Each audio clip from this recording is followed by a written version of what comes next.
Proses pencarian korban KMP Tunu Pratama Jaya terus dilakukan tim SAR gabungan. Pencarian hari kedua masih dipusatkan dengan menyusuri perairan pantai selatan Jembrana. Tak hanya itu, helikopter milik Polda Jawa Timur juga diterjunkan untuk mempermudah melihat jangkauan terjauh di sekitar lokasi tenggelamnya kapal. Presiden Prabowo melalui Sekretaris Kabinet Teddy Indrawijaya memerintahkan kepada jajaran Basarnas dan badan terkait untuk tanggap darurat, selamatkan penumpang dan kru secepat mungkin. Saat ini, petugas telah menemukan 30 penumpang kapal yang selamat, sementara 6 penumpang ditemukan meninggal dunia.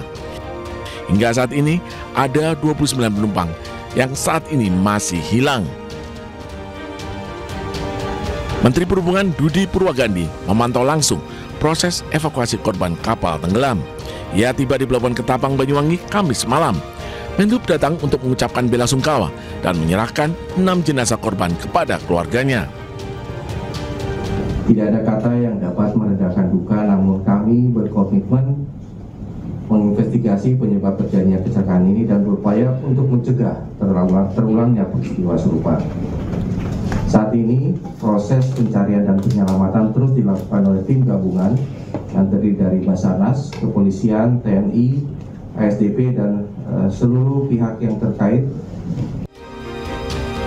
KMP Tunu Pratama Jaya berlayar Rabu 2 Juli 2025 pukul 23:05 waktu Indonesia Barat dari Pelabuhan Ketapang, Banyuwangi menuju Pelabuhan Gilimanuk, Jembrana. 15 menit kemudian, KMP Tunu Pratama Jaya mengirimkan kode tanda bahaya yang diterima operator Pelabuhan Gilimanuk.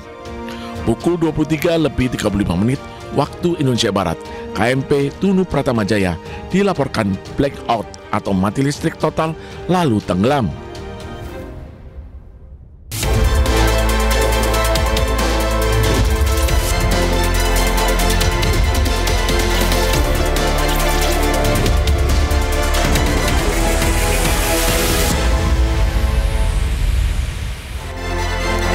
Selamat siang pemirsa, usai jalani kunjungan kenegaraan ke Arab Saudi, Presiden Prabowo akan melanjutkan perjalanannya ke Brasil untuk hadiri KTT BRICS. Sementara itu pemerintahan Presiden Prabowo akan fasilitasi rakyat untuk bisa kelola tambang. Selain informasi tadi, kami juga akan hadirkan beragam informasi menarik dan terkini terkait kebijakan hingga kegiatan para pemimpin bangsa. Bersama saya, Sabrina Asilah, inilah Pemimpin Rakyat. Pemimpin beraksi, rakyat awasi.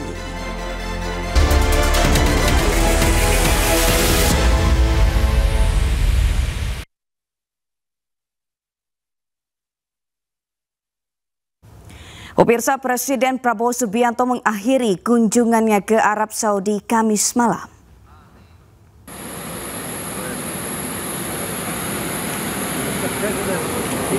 Presiden Prabowo meninggalkan Jeddah melalui Bandar Udara King Abdul Aziz.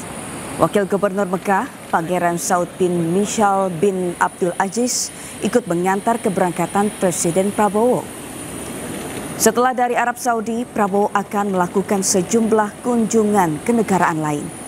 Salah satunya menghadiri KTT BRICS di Rio de Janeiro, Brasil yang digelar pada 6 hingga 7 Juli 2025.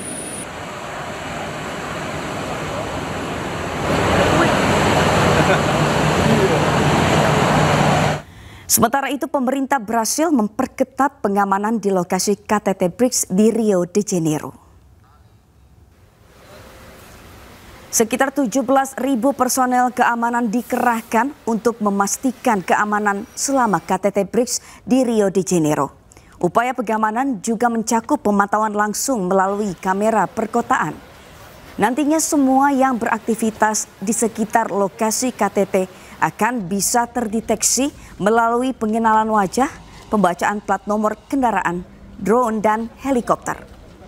Acara ini akan dihadiri oleh sejumlah pemimpin negara, diantaranya Presiden Indonesia Prabowo Subianto dan Putra Mahkota Abu Dhabi Uni Emirat Arab Khalid bin Mohammed bin Zayed Al Nahyan. Sementara itu Presiden Rusia Vladimir Putin hadir melalui konferensi video.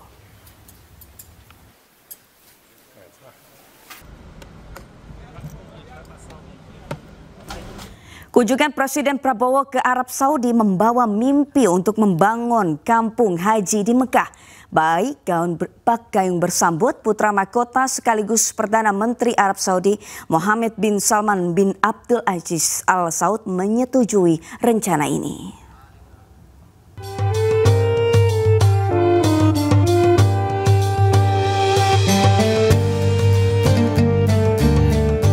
Pertemuan antara Presiden Prabowo dengan putra mahkota MBS berlangsung akrab.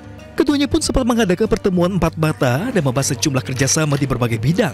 Salah satunya adalah perumahan haji. Menteri Agama Nasruddin Umar menyatakan Arab Saudi mendukung penuh kampung haji, bahkan mendorongnya untuk bisa segera terrealisasi. Kedua negara juga meningkatkan kerjasama di bidang pendidikan. Untuk mewujudkan kampung haji, tim khusus dibentuk untuk mendalami kajian pembangunan kampung haji di Arab Saudi. Rencananya, kampung haji akan dibangun di atas lahan seluas 50 hektar di Jabal Umar. Tidak hanya itu, Indonesia dan Arab Saudi juga membentuk Saudi Indonesian Supreme Coordination Council atau Dewan Koordinasi Tertinggi. Badan ini dibentuk untuk meningkatkan kerjasama antara Indonesia dengan Arab Saudi. Kita sepakat untuk tingkatkan kerjasama. Kita baru bentuk Dewan Koordinasi Tertinggi, ya, Supreme Coordination Council antara pihak Saudi dan Indonesia. Kita sepakat tingkatkan semua kerjasama di semua bidang. Jadi saya sangat puas, alhamdulillah produktif. Insya Allah kita akan melihat suatu peningkatan kerjasama antara kita dan Saudi Arabia, dan banyak masalah-masalah geopolitik.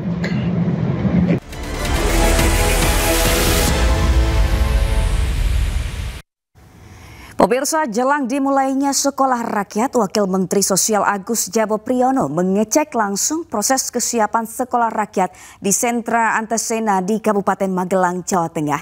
Hasilnya Sekolah Rakyat ini belum siap sepenuhnya.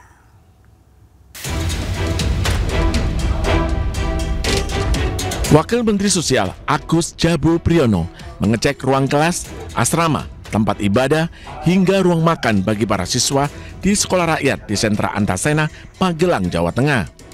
Hasilnya, Sekolah Rakyat ini belum sepenuhnya siap. Salah satu yang harus dilengkapi adalah masalah pengadaan air. Antasena ini apakah gedungnya sudah siap, gitu loh. Ruang kelasnya, asramanya, terus kemudian ruang gurunya, ruang kepala sekolah, TU, ya, perpustakaannya gimana, labnya gimana, tempat ibadahnya gimana. Ternyata ini sudah hampir 100% ya. Tinggal pembersihan, tadi saya lihat tinggal masalah air saja ya, yang harus dikonekkan dari sumber air ke instalasi. Itu Rencananya Sekolah Rakyat akan dimulai beroperasi pada 14 Juli 2025. Di Komplek Antasena ada 100 siswa akan mengikuti program Sekolah Rakyat. 4 ruang kelas dengan 6 gedung asrama telah disiapkan pemerintah. Tak hanya itu, sekolah ini juga memiliki ruang perpustakaan dan ruang musik. Dari Magelang, Jawa Tengah, Puji Hartono, iNews melaporkan. Tidak hanya Sekolah Rakyat, pemerintah juga akan membangun Sekolah Garuda. Sekolah ini akan tersebar di sejumlah daerah, salah satunya di Kabupaten Timor Tengah, NTT.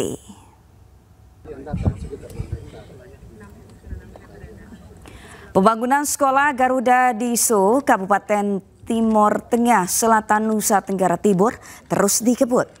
Wakil Menteri Pendidikan Tinggi, Sains dan Teknologi Stella Christy mengecek langsung lokasi Sekolah Garuda. Wamendikti Sains-Tek juga menerima sertifikat lahan seluas 20 hektar yang akan digunakan untuk membangun Sekolah Garuda. Sekolah Garuda adalah sekolah yang diisi murid-murid unggul di bidang sains dan teknologi. Selain di NTT, Sekolah Garuda juga akan dibangun di Kabupaten Belitung Timur, Bangka Belitung, dan di Nabire, Papua Tengah. Menginginkan agar terjadi perubahan signifikan dari di bidang sains dan teknologi Indonesia. Kita mengetahui seperti yang diciptakan Bapak Presiden terakhir langsung pada rapat terbatas tanggal 23 Juni di Hambalang, yang saya juga hadir pada hari itu, bahwa latar belakang Sekolah Garuda ini adalah Bapak Presiden melihat kita harus memperbaiki, mengoptimalkan sains dan teknologi di negara kita. Bidang STEM, sumber daya manusia kita yang mumpuni di bidang STEM. Bisa menghasilkan banyak anak-anak muda, anak-anak yang betul-betul siap untuk masuk di berbagai sekolah-sekolah unggulan di seluruh dunia, dan tentunya nanti pembangunan sekolah ini juga bisa menggerakkan juga dan menjadi pusat pertumbuhan ekonomi baru di NTT, khususnya di Timur Tengah Selatan. Reformasi birokrasi terus dilakukan pemerintahan Presiden Prabowo. Pengawasan tidak hanya dilakukan di pusat tetapi juga di pelayanan publik seperti puskesmas.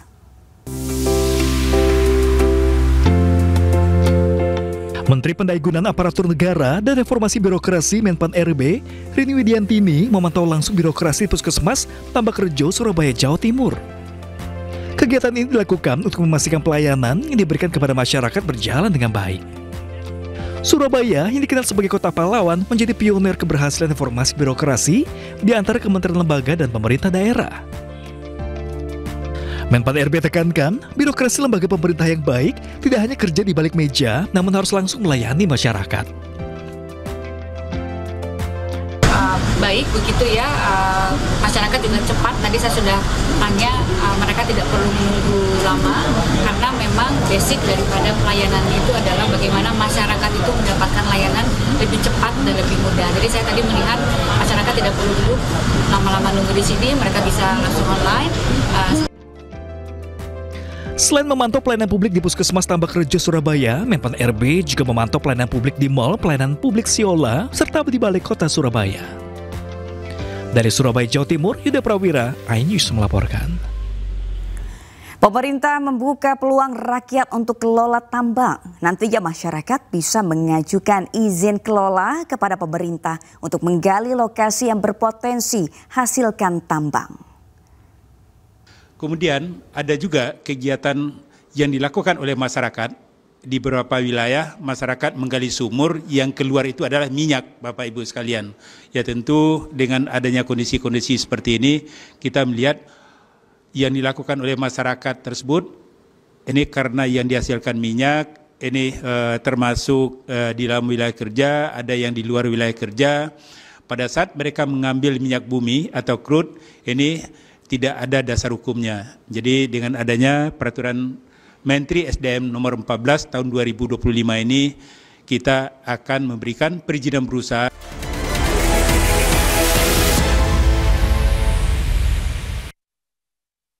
Pemirsa, sejumlah kepala daerah terus membagikan kegiatan serta ciri khas wilayahnya mereka masing-masing. Gubernur Maluku Utara Serly Cowanda bagikan makanan khas hingga lokasi unik di wilayahnya. Ini kue lontar dari Maluku Utara. Aku sih bilang biasanya kue susu, tap susu, tapi ternyata di sini namanya kue lontar.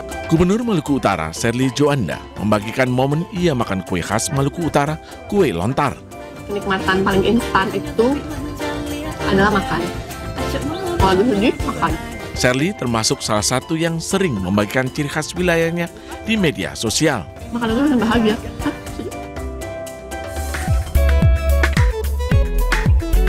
Tak hanya itu, ia juga bagikan lokasi-lokasi unik di Maluku Utara. Salah satunya di Pantai Air Panas Tawa yang berada di Halmahera Selatan. Coba katanya bisa matang telurnya setelah 15 menit. Matang kayaknya. Serly memasak telur di pinggir laut yang dikenal dengan airnya yang panas. Hasilnya, ternyata telurnya bisa matang tanpa menggunakan kompor.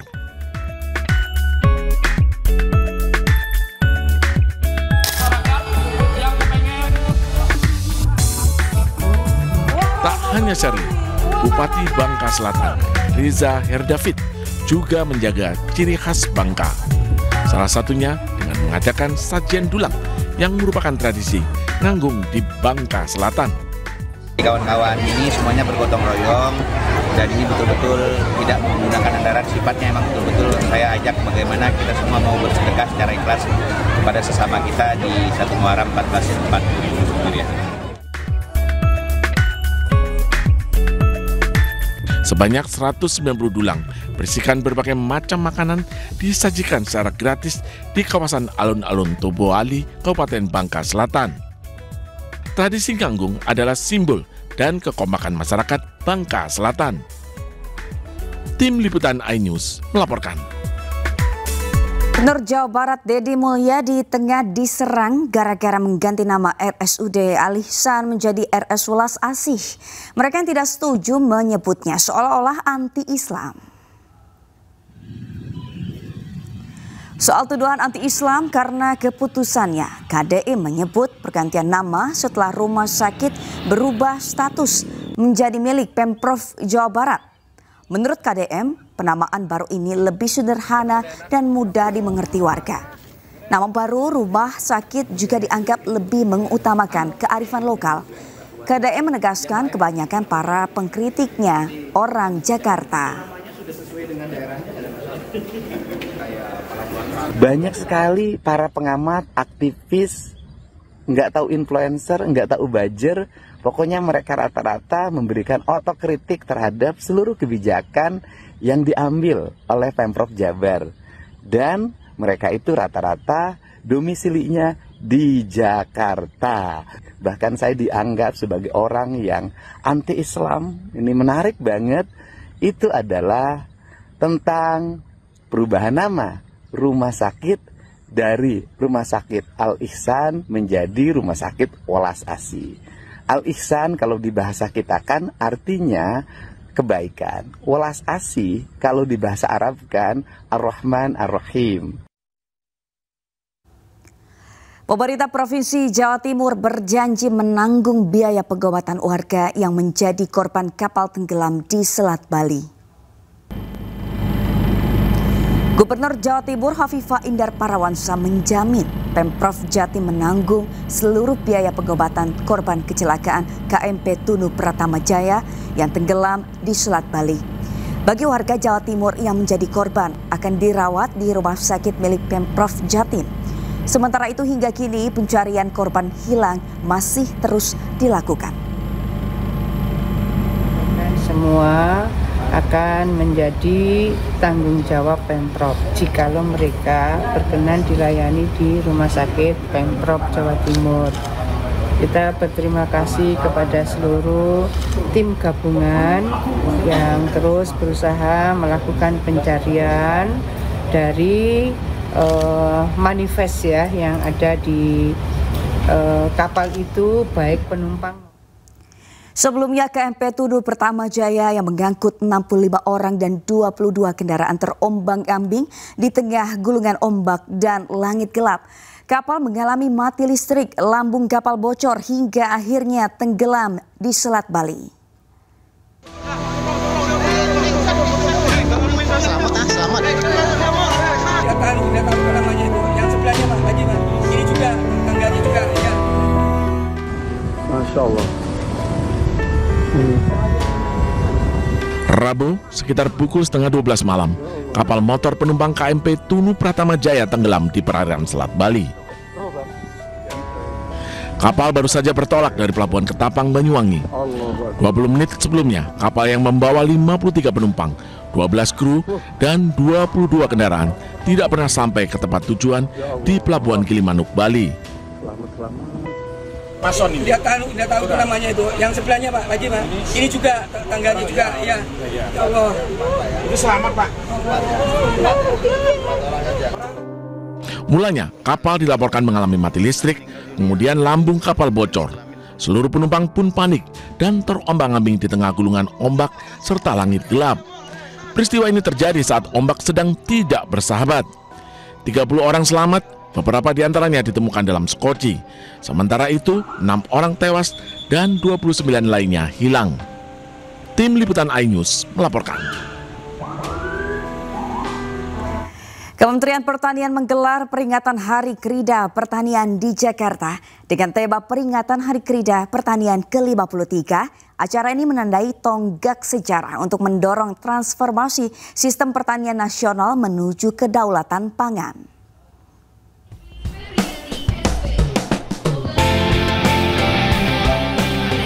Peringatan Hari Krida Pertanian ke-53 digelar Kementerian Pertanian di lapangan utama kantor Kementerian Pertanian RI Jakarta. Momentum ini menandai tonggak sejarah untuk mendorong transformasi sistem pertanian nasional menuju kedaulatan pangan. Melalui acara ke-53 ini juga menegaskan transformasi penyuluh merupakan langkah strategis untuk mengembalikan semangat swasembada di tengah dinamika global dan tantangan pemasaran produk pertanian. Adalah tonggak sejarah, milestone, stok kita tertinggi sesuai FAO, juga lompatan produksi kita sesuai FAO dan USDA itu cukup signifikan. Kementerian Pertanian juga memberikan penghargaan kepada 10 penyuluh terbaik nasional. Masing-masing menerima kendaraan operasional berupa motor trail dan motor matic untuk mendukung tugas di lapangan. Daya gunaan penyuluh pertanian, dan salah satu poin yang ada di sana adalah mengalihkan penyuluh dari pusat ke daerah, dan selama proses itu berjalan pada tahun 2025 ini, mudah-mudahan nanti 2026 semuanya sudah clear dan semua penyuluh sudah menjadi pegawai pusat, maka kemudian kita juga bisa melakukan pendayagunaan penyuluh pertanian ya. Melalui rangkaian acara ini diharapkan dapat meningkatkan semangat pengabdian penyuluh sebagai garda terdepan pembangunan pertanian di daerah. Dari Jakarta, Abdul Aziz, Auliansyah Ramadan, Zulkarnain, iNews melaporkan. Nah pemirsa, informasi tadi sekaligus menutup Pemimpin Rakyat hari ini. Temukan informasi terbaru lainnya di www.inews.id. Saya Sabrina Hasila dan kerabat kerja yang bertugas pamit undur diri. Pemimpin Rakyat, pemimpin beraksi, rakyat awasi. Sampai jumpa.